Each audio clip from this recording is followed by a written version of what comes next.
Hey guys, and welcome to the video. In this video, we're going to be giving you a brief rundown of some of the curriculum information that you need to know and giving you some tips for your teaching profile and what to do before, during, and after your classes. Most of this will be relatively brief, and there is plenty more information that can be found via Freshdesk, Facebook, and YouTube regarding the topics we are going to cover. We'll add some links in the description for useful related content so that you guys can be fully prepared for your time here with us. Alright then, let's dive into it. The first thing that we're going to talk about is the GoGoKid curriculum. We have three kinds of classes here at GoGoKid: trial classes, open classes, and core classes. The open classes are public classes taught by some of our home office teachers to many students, so you don't really need to know much about those. The trial classes are for those students thinking of joining us here at GoGoKid.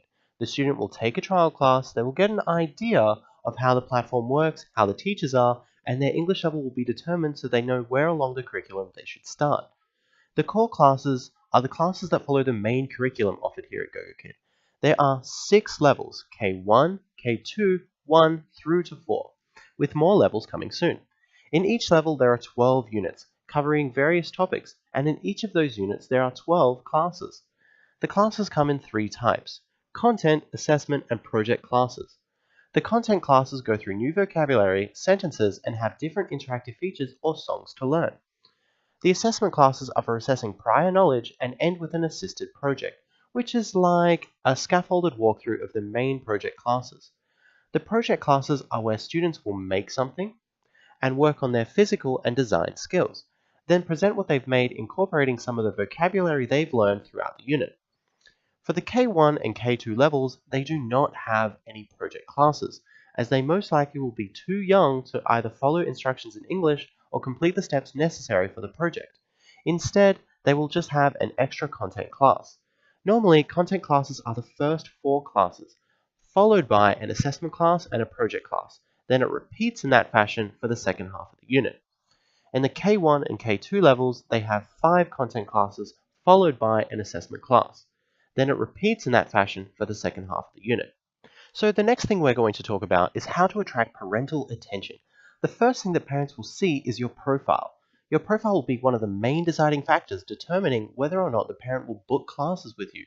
And as such, it's really important to have an excellent profile. But what makes an excellent profile? For starters, you have your profile picture. This will be the first thing that the parents see, so you should try to have a clear, well-lit, friendly looking picture that makes you look like a shining candidate for bookings. Try not to include other people in your picture and avoid using poorly shot selfies. Be sure to add some other pictures to showcase your personality and a video showcasing your skills. The video is important so that the parents can have an idea of how you will teach, so they can see your enthusiasm and professionalism as a teacher. You don't need to make the video super long, just an introduction of yourself, your classroom, what you bring to the table, and a closing sentiment that you are looking forward to seeing them in the classroom would be more than adequate. In regards to what you should write on your profile, make sure you highlight your education level and teaching experience, and any experience that shows that you're good with children. You can give an introduction of yourself, give the parents a taste of your personality, and make sure you end with sentiments saying that you look forward to seeing them in the classroom or some kind of positive message. If you follow these steps, then your profile should look absolutely stunning in no time, and you'll be reeling in those bookings.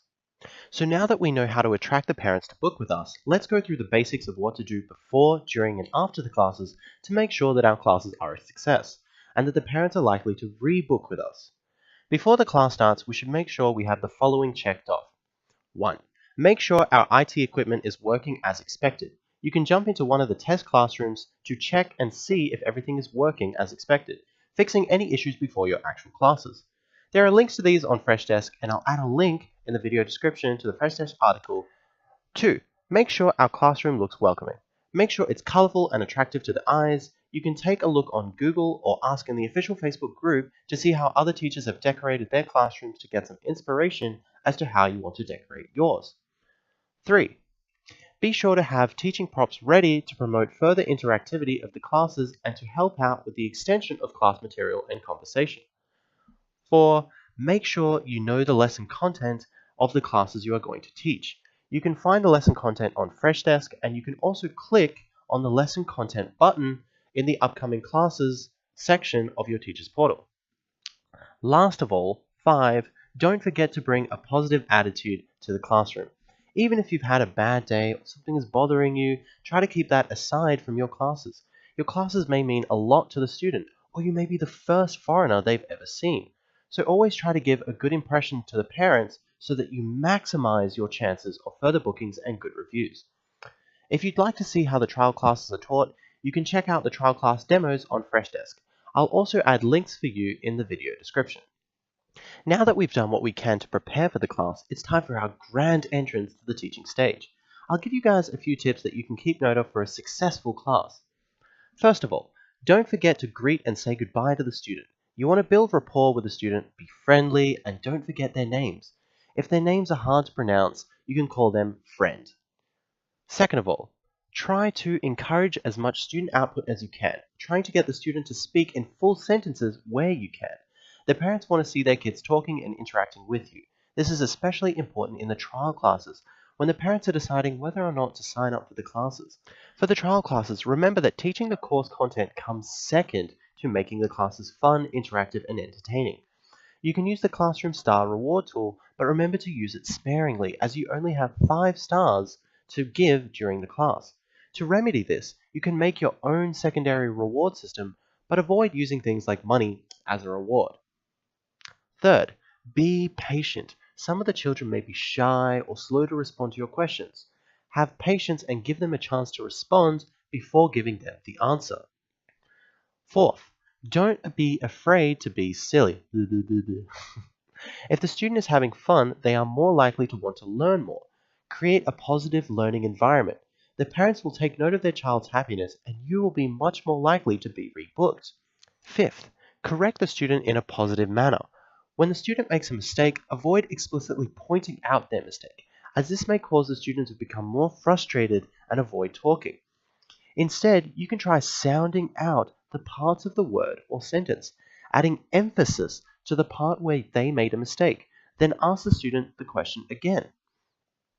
For more tips, you can check out Freshdesk for more articles on how to conduct the perfect trial classes, or how to teach particular classes such as the project classes. Additionally, you can ask other teachers what they do to make their classes great in the official GoGoKid Teachers group on Facebook. So you've finished your class now, and now it's time for you to write the student evaluation. Remember that your evaluations need to be completed within 12 hours of the class finish time, otherwise there will be a penalty to your class pay. For evaluations completed more than 24 hours after the class finish time, you will lose your class pay for that class. So it's important to finish the evaluations in a timely manner. When writing the feedback to the students, try to keep the feedback useful, personalized, and relevant to that student. You can use the following formula for creating some good feedback for the students. A brief summary of what was taught during the class, what the student did well with during the class, what the student struggled with during the class, and tips on how the student or parent may go about improving or practicing that point. Complimenting the student, giving a nice ending remark to the student that the student was a pleasure and that you hope to see them again or something along those lines. Once again, I'll add the links to the Freshdesk article showing you how to write effective feedback in the description below, so be sure to check those out. Now, we hope that you have found this video useful. If you have any questions or queries, feel free to reach out to us via email at support@gogokid.com or by writing us a support ticket via Freshdesk, and we will try to help you out. Until next time, bye-bye!